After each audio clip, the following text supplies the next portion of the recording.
అందుకే గల్ఫ్ దేశాల్లో పెట్టుబడులు పెట్టచ్చా? పెట్టకూడదా? ఇది $1,000,000 ప్రశ్న.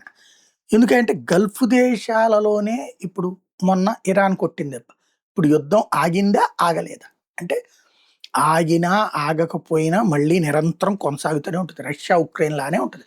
ఇజ్రాయెల్‌కి, హమాస్‌కి, ఇజ్రాయెల్‌కి, హెజ్బుల్లాకి, ఇజ్రాయెల్‌కి హౌతీలకి ఉన్నటువంటి గొడవల్లాగానే ఉంటది. ఎప్పుడు చేతిలో పవర్ ఉంటే అప్పుడు, ఎప్పుడు కోపం వస్తే అప్పుడు దాడులు నడుస్తూనే ఉంటాయి. కాపోతే ఇంటర్సెప్ట్ చేస్తాయి గల్ఫ్ దేశాలు. ఒకటి మన దగ్గర డబ్బులు ఎక్కువుండి, ఈ దేశంలో టాక్సెస్ ప్రాబ్లమ్ అనుకుంటే వెళ్లి అక్కడ పెట్టుబడి పెట్టడంలో తప్పు లేదు. అలా కాకుండా డబ్బులు చాలా కష్టపడి సంపాదించుకుని బాధ్యతగా ఉండేట్టయితే మన దేశంలోనే మన రాష్ట్రం కాకపోతే పక్క రాష్ట్రం లేదా కొత్తగా అమరావతిలో పెడతారా, విశాఖపట్నంలో పెడతారా, ఇక్కడ చూసుకోవడం బెటర్. లేదా హైదరాబాద్‌లో పెట్టుకున్నా తప్పులేదు.